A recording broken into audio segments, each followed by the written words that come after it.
Good morning, good afternoon, good evening, everybody. Welcome to this episode of the Note Close Show. As always, Scott Carson, excited to be here with you today. It is the 1st of November here in the office. I hope everybody had a wonderful and very safe, happy Halloween. Hopefully October was a great month. It was definitely a great month here. We set another record for us with downloads and activity here on the Note Closer Show. So first and foremost, thank you so much for listening.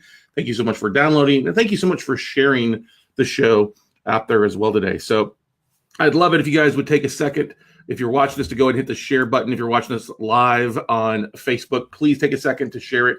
If you're listening to this on iTunes, Stitcher, any of those, do me a favor.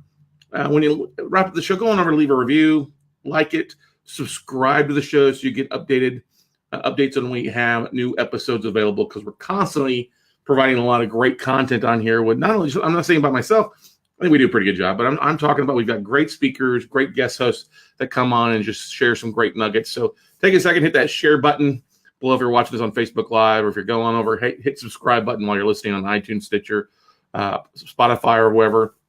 If you're watching this on YouTube, Vimeo, or any of the smart TV channels, hey, leave a comment. Make sure to like what we do. We're glad to have you as part of our extended Note family out there. So one of the things I thought would be a great topic today to talk about would be marketing mishaps. And I see this, I probably should have done this episode a lot earlier out there, because I see people making a lot of mistakes, and I will be the first one to throw myself under the bus. I thought I would share some of the biggest mistakes that I have made in marketing over the last decade, things like that. Sign up. Awesome. Tadio says he's a Note Camp. We close Notes Camp. Sign up. Awesome. Glad to have you here. Yes, guys, and everybody out there listening, Note Camp is November 15th through the 18th. It's our largest online Note convention. We'll have a lot of stuff on marketing there. Biggest online Note convention, longest running online Note convention as well, here in our third or fourth year now. Note Camp 6.0. We usually do it twice a year. But we're glad to be here. Fourth year. Excited about what we got rocking on. Got an amazing and very scary lineup of amazing speakers this time around. So notecamp.live, and get signed up there. I will be updating the website with schedules, updated speakers this weekend as well. But you can take advantage of getting signed up and getting a discounted ticket before we increase the price up here. I think I'm still running if you're watching this live, still running a Halloween special that ends today. Good morning, Jeffrey Wolf. Hopefully you had a great Halloween. For our buddy Fernando Mario. Hope you're doing well, buddy. Hope all is well with the health. Good to see you here online as well for you. So one of the great things, let's go back here to the topic we're going to talk about, was marketing mishaps. Okay, get me back on track here, because I got a little list here of some of the cool things we're doing here. Marketing mishaps. People make mistakes all the time. And honestly, the only way you learn when you're in marketing is to make mistakes. And the more mistakes you make, the better you're going to get at what you do. That's perfectly normal. And you have to realize that you have to be, you can't be afraid to make mistakes. If you're afraid to make mistakes, you're not working hard enough. You're not doing good things to help your business. So I thought I'd make a top 10 list here of some of the things that I see out there. Some simple things too that are just kind of brain numbing out there as well. And Tadia, glad you enjoyed the Halloween special. Enjoy the extra $100 off this weekend. All right. So let's talk about the first thing that we see a lot of times people messing up on is it's kind of scary, but it's literally sending an email out to their audience, and they choose to carbon copy everybody versus blind carbon copy. Now, I've had this happen before. I've done this where I've carbon copied everybody instead of blind carbon copying. What happens? You send an email out, you just give away your email list. Now, there's some situations I don't have a problem doing that with. If everybody knows they're part of something, hey, I don't care. If I'm sending an email list out to somebody after Note Camp or one of our virtual workshops, I'm sure going to see blind carbon copies. Like the email list is attached. Okay, don't worry about that. But I've seen asset managers do this. All right, like assistant for an asset manager at Capital One Bank. One time, carbon copied the entire Note buyers portfolio they had of there. So over 548 Note investors they sent an email out to, and they carbon copied everybody versus blind carbon copying. That was like Christmas happened in July. All right. I'm like, oh my gosh, thank you so much. Appreciate it. I'm going to add this to my database. Now, some people will go, well, you shouldn't do that because the spam can act. And I can agree to that to a specific point, but also like, hey, you're in business. Sometimes you've got to do those things. And why not? So if somebody, if they share their email list, hey, I'll take it. Now, the one thing you don't want to do is steal somebody's email list. If somebody is sending somebody's providing a list and say, hey, I've got this list, you don't want to do that. That's not a good thing. But if somebody provides a list to you and they hey, we put on an event and you pay to get that email list, like if you're a vendor, that's a different story. That's a completely legitimate thing here. But a lot of people screw up by sending a mass email out and they forget to blind carbon copy. This happened just the other day. A servicer out of California did the same thing, sent an invoice out to everybody. And then they tried to withdraw the email, which threw a bigger light on it. So that's the biggest thing. So if you're sending, and this is the problem with sending out an email through like Gmail or Yahoo or something like that, is if you're going to do it through your traditional email accounts, you have a very good chance to do that.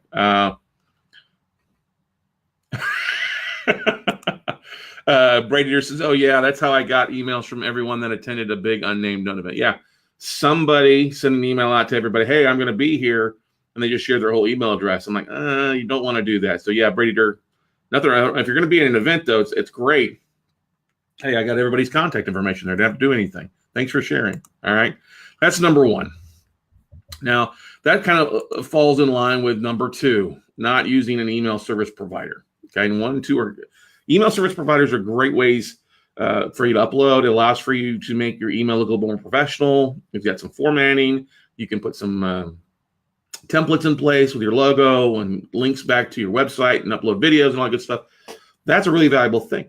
What is unfortunate, though, is people that don't send out an email using an email service provider like MailChimp or even Infusionsoft or, God forbid, Constant Contact. They're better than nothing.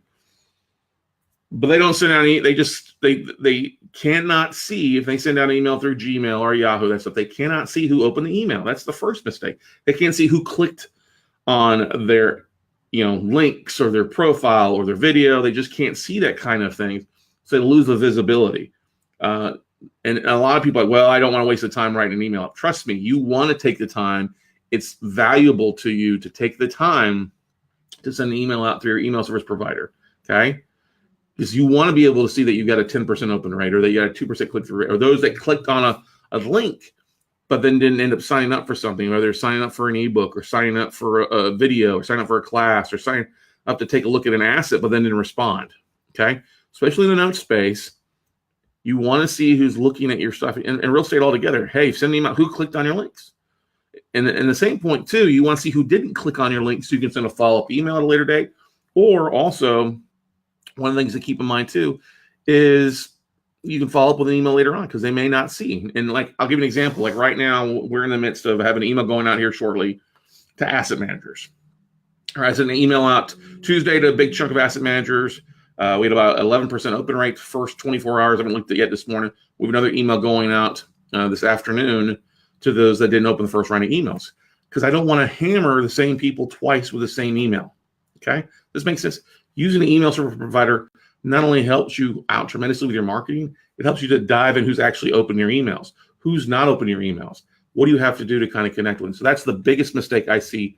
And I hate to say this, but this is kind of more of the older crowd, people that haven't marketed, they're trying to get in the marketing space. They struggle with that because they don't want to take the time to learn it. And that's really unfortunate. Okay.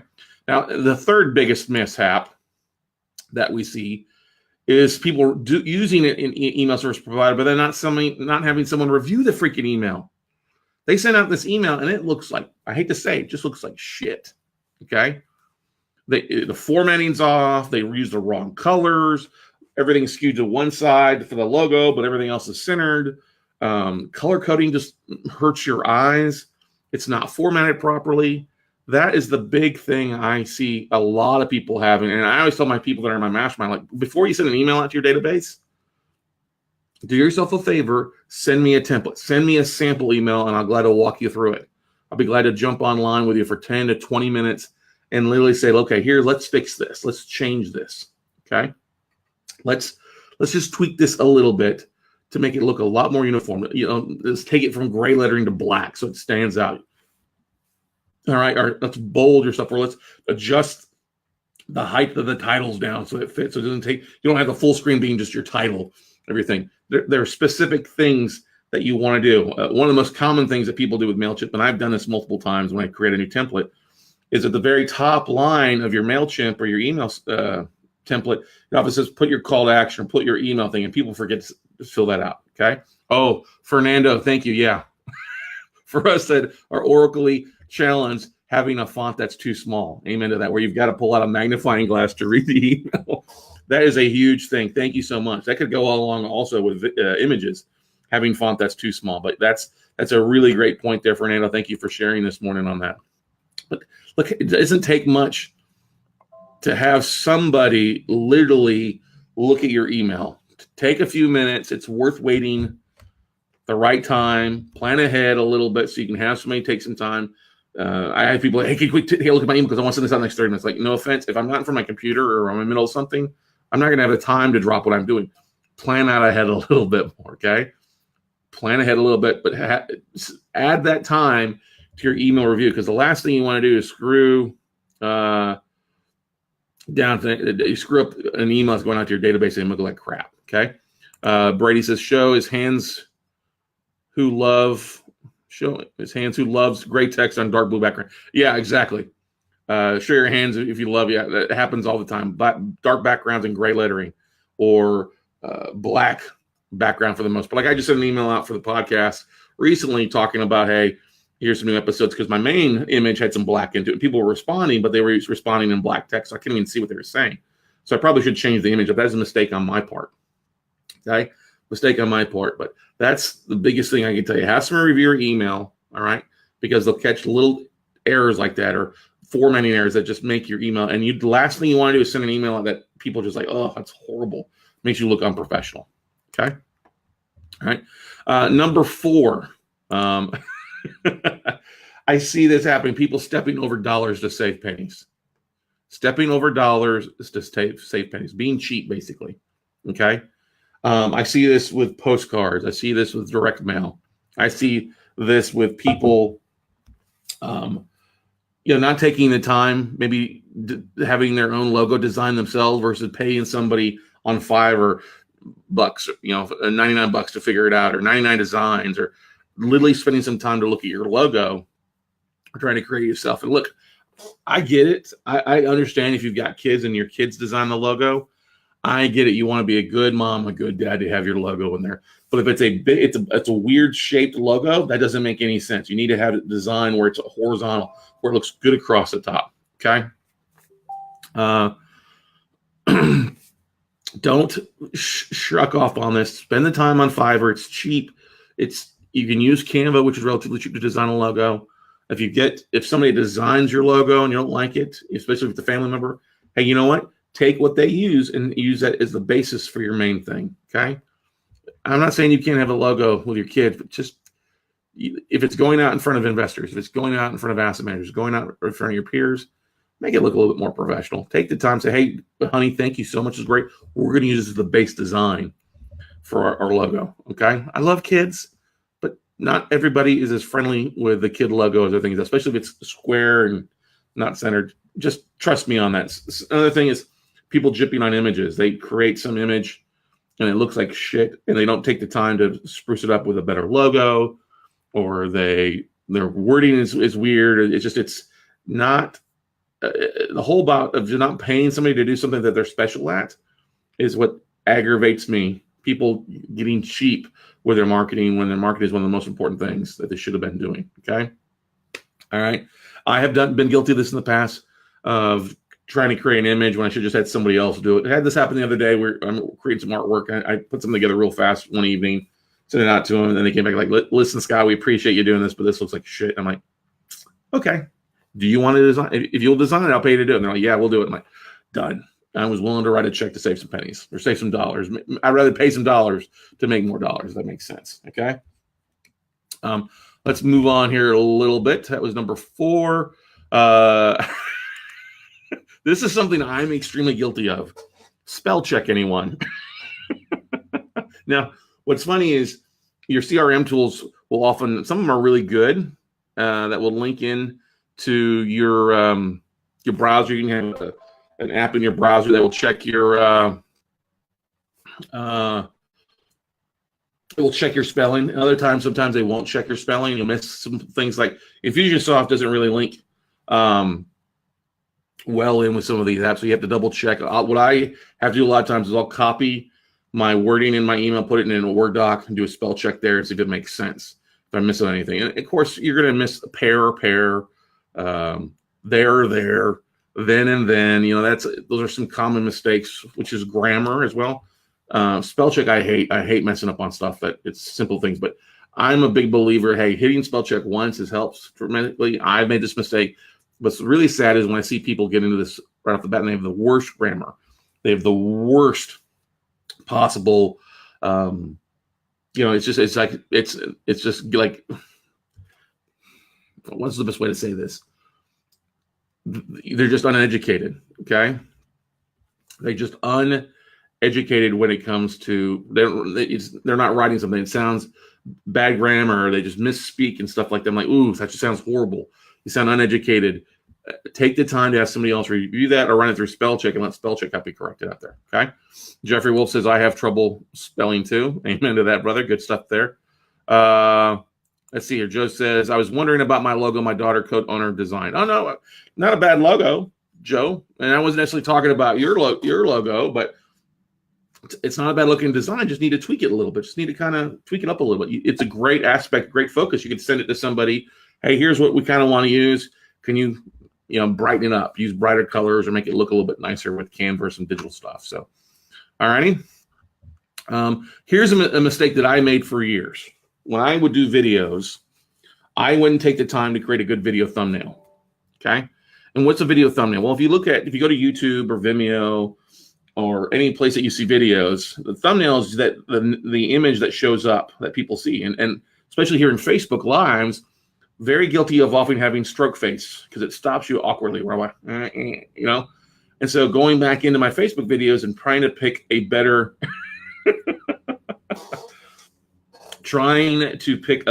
thumbnail so it doesn't look like I'm having a stroke or convulsing on the screen. Now, the same thing is very important. This is something I noticed last night or the night before when I was messing around on Netflix and I was flipping over to YouTube online. I was looking at a couple other iHeartRadio online, some of the images for some of my podcast shows. I'm like, oh, I need to go back and change that thumbnail. That looks horrible. Or I need to go back and tweak this a little bit. Taking the time to create a good thumbnail is so valuable. You want to make sure that the writing is clear. Now, it's different for a YouTube or video thumbnail than versus posting like to Instagram or Facebook, stuff like that. You only have a few fleeting seconds of people scrolling through YouTube or it popping up on the right-hand side. You want to try to attract the attention of the people seeing that. So you want to make sure that the title isn't something long. The title's pretty much point to the point where you have a high-quality image with your thumbnail and make it relevant. Canva is great for using YouTube for creating accurate YouTube thumbnails, especially the right size. It gives you the right font and dimensions, so it works perfectly for a YouTube thumbnail. So highly recommend this. For years, I would just upload videos and wouldn't adjust my thumbnails. And I would scroll through it, and I started looking back like, I had a good friend of mine at the time tell me, he's like, oh, yeah, you probably need to go back and spend some time on it. So I literally spent a lot of time on going back and making sure that looks good. I've kind of sloughed off on this the last couple of weeks with some of the videos and the podcasts that we've uploaded across the board. And I need to go back in this weekend and spend a little time with the marketing aspect of things. Make it look uniform, make it look really nice. Sometimes we're waiting on headshots from some of our guest hosts and guests as well. So that's important. Try to have some uniform theme to your thumbnails. If you're sending out an image with a thumbnail and the thumbnail looks like a stroke victim because it pulls it up that way, do yourself a favor, create an image as where you're going, and then just put the link to the video where they click on the image, then it takes them that. So you have basically an image on an email that's not the thumbnail. Because sometimes the thumbnails that you have on YouTube or Vimeo won't transfer over when you upload it to, say, your Infusionsoft email or MailChimp email, okay? All right? But this is one thing that I have struggled in the past, and it's something that if you're doing video, you have to get good at video thumbnails because that's really like that's the curb appeal of your video. That's literally the curb appeal in the search engines and the searchability stuff for people to look at. Now, that's not saying if you have a stroke face or you're doing something on screen that captures, people are going to click on it. They probably will at some point, especially if they're looking for your content. They will do it. But if you're brand new and you're just trying to organically with the SEO aspect of it, make sure you have a good video thumbnail. Brady number 5, spell check. The struggle is real, y'all. Amen to that, man. Being from Texas doesn't help us any. All right. Number 7, color coordinating. Okay. This is important. Okay.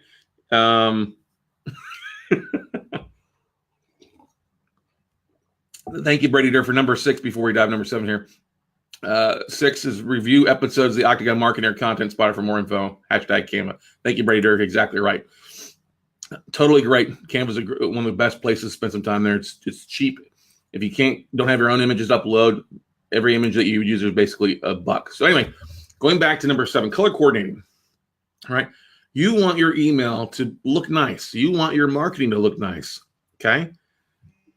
Take some time and try to color coordinate your colors. Like, obviously, it's not hard to know that everything we do is green here, right? Bright green. We got 2 shades of green up here in the logo, lighter green, darker green. Green is my favorite color. I mean, even the freaking back wall is bright green in here, okay? The idea for that is I want people thinking money. I want people thinking money. I want branding to go look at. Those are the colors that I like. Now, there are some great websites and tools that you can use to go check your color.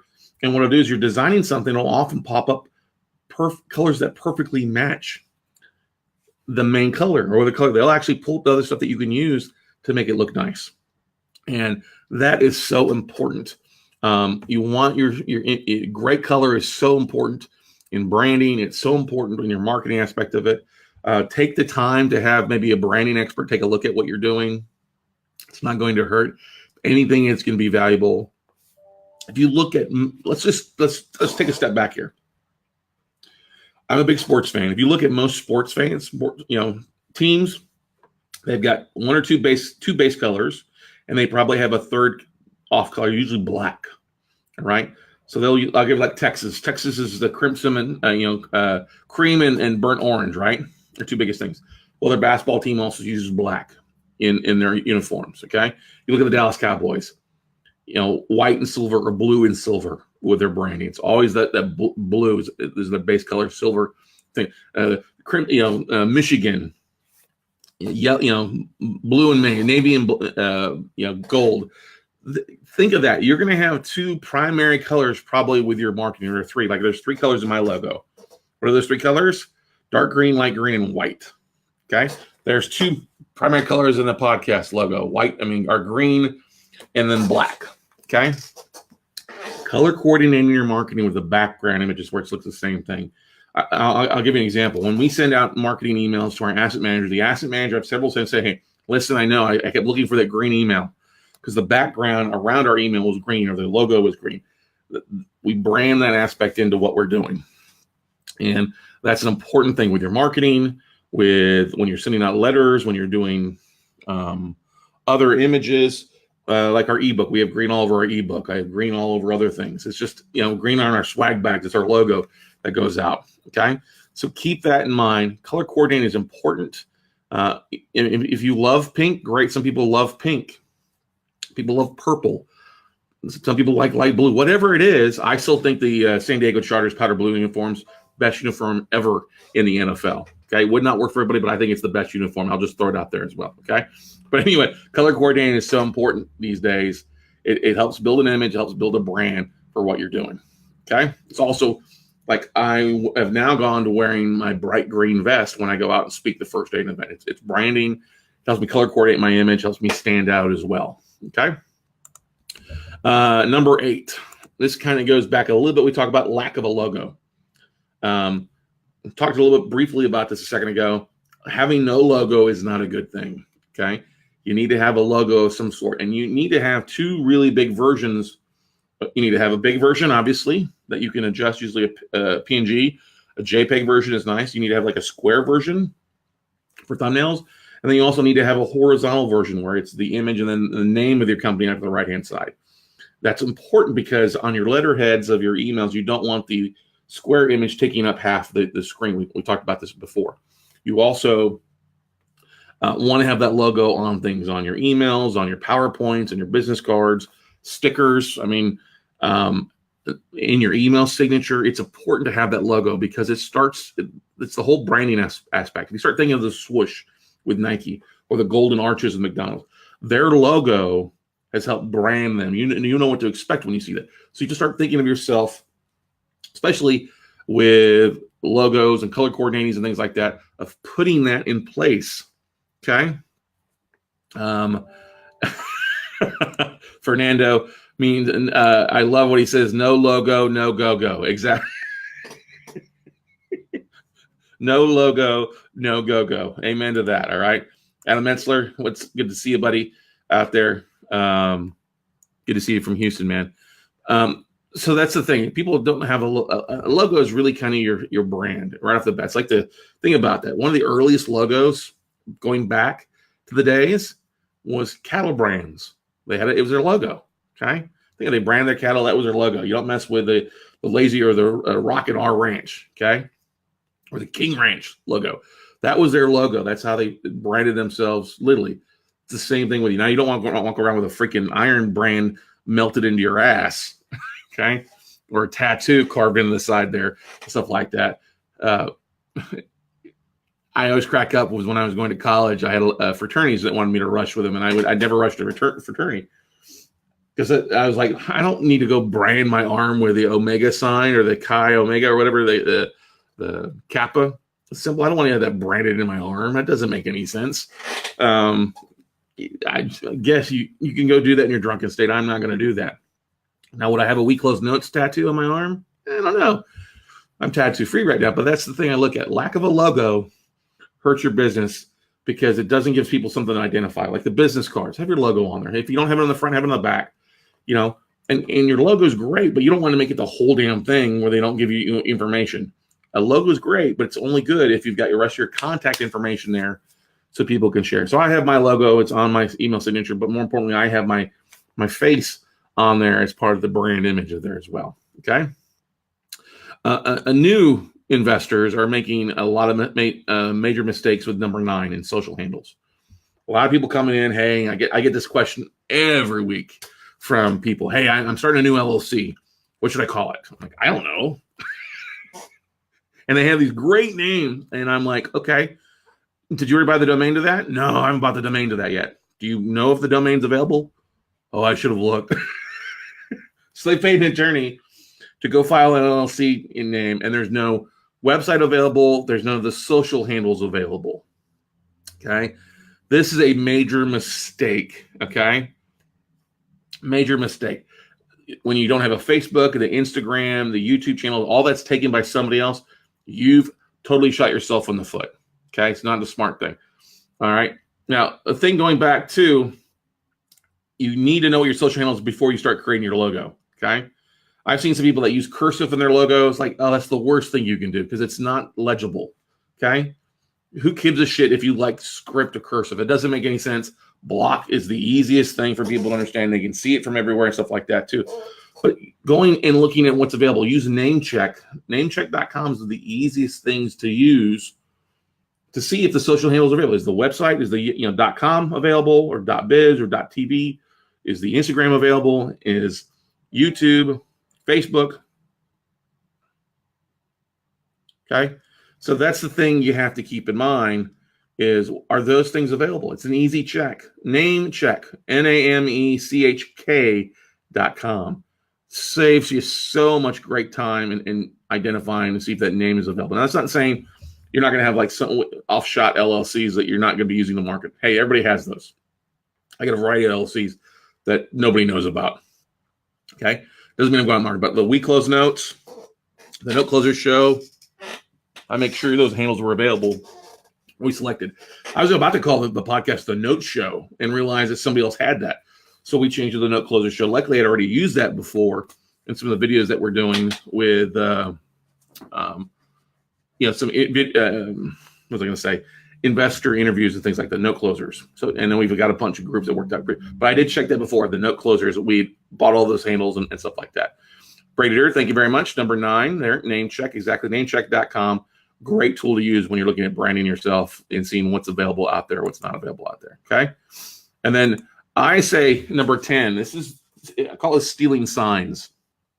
As kids, especially when in high school, college, who has not or know somebody, wink, wink, who's gone out and stolen a stop sign or a no dumping sign and placed it in their college bathroom, or yield, or any of those things, okay?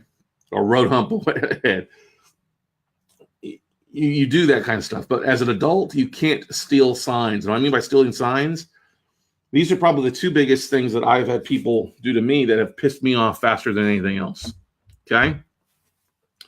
First thing is, a couple years ago, I had somebody come to my workshop, and about 3 months later, I get a phone call from a bank in Detroit, call me up asking me about the contract that somebody in my company just signed with them to buy notes. I'm like, who? No, I don't. Respectfully, I don't know who you are. And no, and so they sent me a contract, and the student, who will remain unnamed, had gone out, called some banks, found some banks, and they sent them over, an NDA. Instead of filling out their LLC, they filled out my information, my LLC info, and submitted it and said they were a member of my LLC. That's fraud. Okay, that's a no-go. You don't do that. When I called the investor, I said, "What the hell are you doing?" They're like, "Oh, well, we didn't have the experience with the number of deals closed. They wouldn't approve it, so we had to give them your name, your company." And I was like, "Well, that's different. You never called me first. If you called me first, I might have reached out and said, okay, I'll sign the contract on your behalf, okay, and helped you out with it. But the fact that you stole my information without asking me, that's fraud. That's really big fraud. I don't play up with that. That's not really good at all." Also, another thing here, stealing signs. Look, if somebody writes an ebook out there, you don't have the right to go and steal that ebook, okay, and then slap your name on it, or slap a different logo on the front and recycle the guts. That's plagiarism, okay? That is plagiarism in its purest form. And if you went to high school or college, you just failed life, because stealing somebody else's material, their ebook or their content, stuff like that, that's a no-go, okay? That's a big, big no-go in marketing, okay? Now, there are companies out there, there are people out there that will let you white label software, a website, things like that. That's totally okay. If there's a paid agreement of some sort, they give you the thumbs up. But taking somebody else's book or what they've worked on and then just slapping a cover on it, but not even changing the name and just think it's going to be okay, that's not okay, all right? That is a big no-no. That's one way to get sued really quickly or get booted out or blacklisted in the industry. So don't be stealing signs as an adult. Don't do that. That's the worst thing you could freaking do. If you're going to be using somebody else's material or want to use an ebook as a bonus, do yourself a favor, pick up the phone, drop an email, say, "Hey, I'd like to use your info. Or is there a possibility I could pay to white label your book," or something like that? I know a lot of other vendors and speakers out there that have writers like, "Oh yeah, if you want to, sure, go ahead. Let's give me a fee or split the leads." That's totally fine. But doing it without running it by somebody and then having that person find out you did it, okay, that's not a good thing to take place. That's not at all what you want to happen, okay? So questions, comments, concerns out there for anybody out there today? So once again, if you're watching this, do me a favor, hit the share button. Feel free to share this across your Facebook platforms. I'd really appreciate it. Help us get the word out here.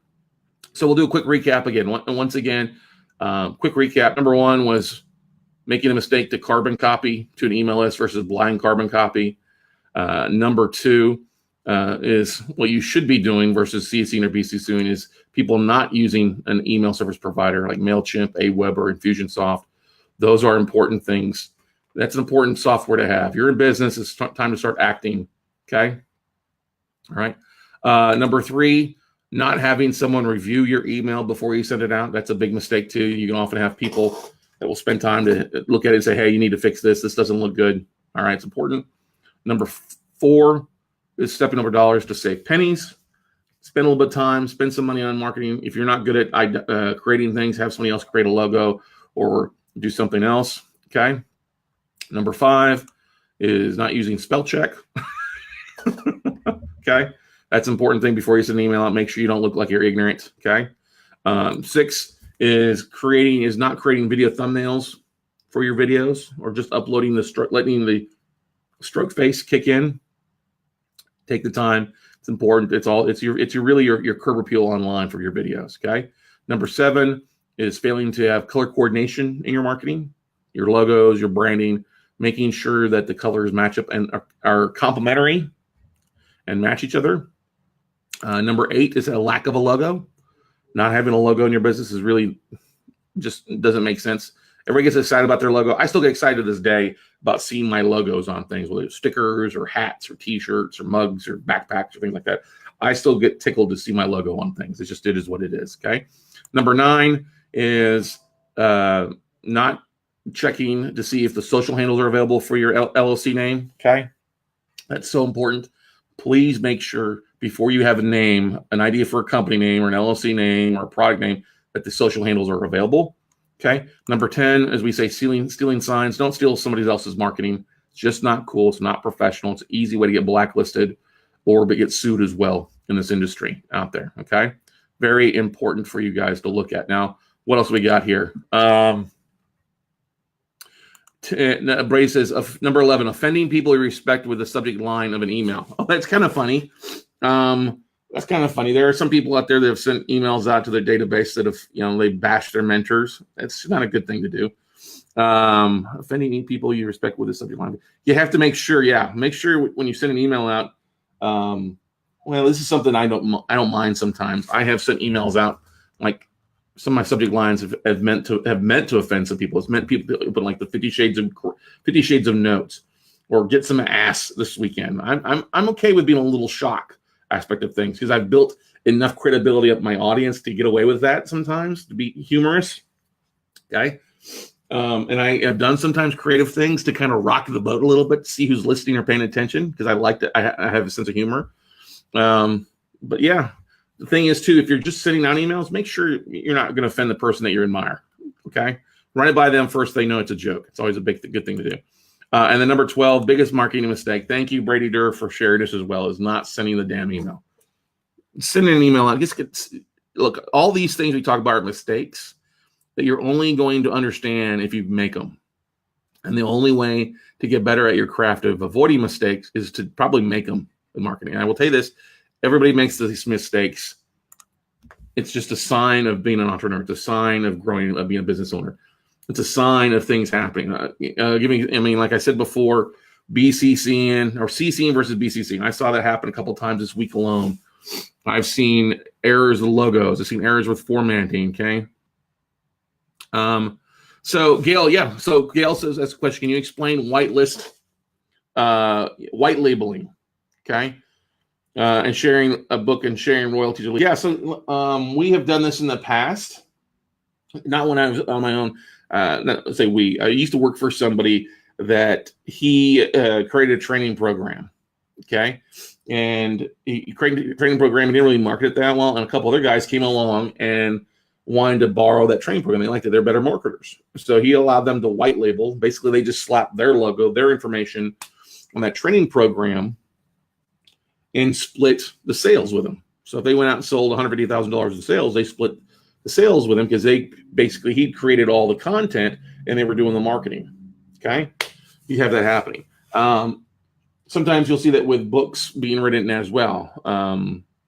Like I'll give you an example. I've been a part of a couple of books where I've given a chapter to, as a chapter of the book. And then the guy put the whole book together and we got a split of sales or split of royalties or stuff like that. I've had it happen a couple of times. Like I've paid to be in a book with Greg Reed. I think twice I've been a part of 2 books that Greg Reed has that out there. The Rise, another one as well.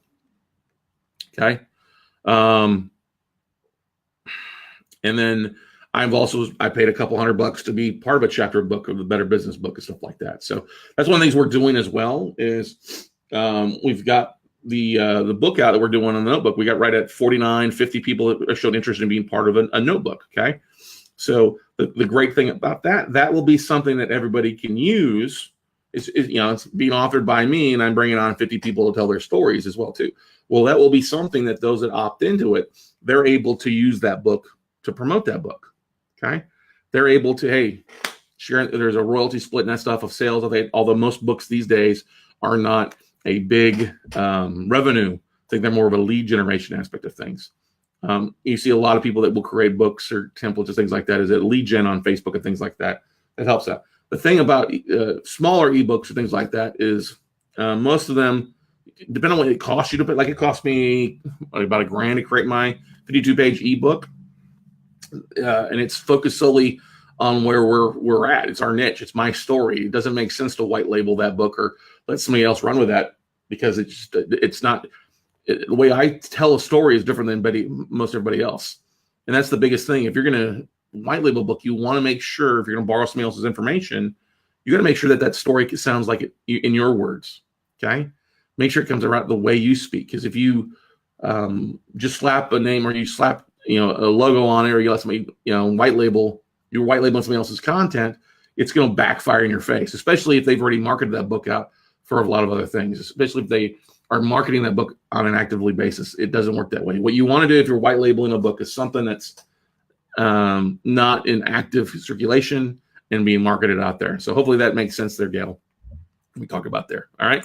So what other errors are you guys seeing? What other marketing mishaps are you seeing being made out there as well? I see people. One other thing I use, especially in the postcard marketing side of the world, people that will pay for somebody just to do a small batch of postcards, and it comes out and the image is blurred, or the color blends, just doesn't look professional. That's not a good thing. I've seen some things happen with videos where people will use a video and then they'll upload it, and it just stretches the video out. It doesn't look good because it's trying to fill a horizontal where it's a vertical image. That happens from time to time with people. I've seen that happen a couple times before. I just noticed that the other day on a video that we uploaded somewhere, that I did the video was horizontal because I was filming it that day, and the way it got uploaded to YouTube or Vimeo stretched it out. Didn't look good at all. Okay. So also, just so you guys know, November is National, we call it Napod Pomo. Napod Pomo. I'm going to put that up there. National Podcasting Promotion Month. Okay. And I can figure that, but November is National Podcast Promotion Month. And so a lot of people are going out and filming episodes each day in November, or they're filming new episodes, or they're promoting. What we're going to be doing in November is promoting podcasts. And so I would the first show that we're going to be talking about or promoting this month with this aspect of things is one I was on just the other day. A buddy of mine that I met at New Media Summit, buddy Sean Douglas. And Sean is the host of Transformation Radio. And he does a great job with this. What I love about what Sean is doing, he's also active full-time military. He still works full-time as an officer. Okay. Maybe not an officer. I think he's a sergeant. But he's on Transformation Talk Radio. Okay. And you want to make sure, and he got some great stuff on there, and I'll bring the name of his Transformation Talk Radio. Okay. So he's going to be the first one we promote out here on Not Pod Pomo month out there. Do me a favor. Our episode's already live. You can just go out and Google it, Transformation Talk Radio. I'll put the link to his show in the comments here on Facebook. But go out there, listen to it. Does a great job. I was honored to be a guest on him. He'll actually be speaking. I love him so much and what he's doing. He's going to be one of our keynote speakers at Note Camp 6.0 upcoming here in just a couple weeks. So once again, everybody, Transformation Talk Radio, check it out. Great show. Got some great guests on there, and excited. It's funny. Sean and I had never met prior to a couple months ago. We met, and we have a lot of the same friends running a lot of the same circles. So it's just a matter of time before we end up meeting. So listen to Transformation Talk Radio with Sean Douglas is our first show of November for you guys to go out and take a look at. Otherwise, any other questions, comments from you guys out there in our Note family world? Our WCN crew. I know a lot of people are headed up to Dallas for the Note Expo.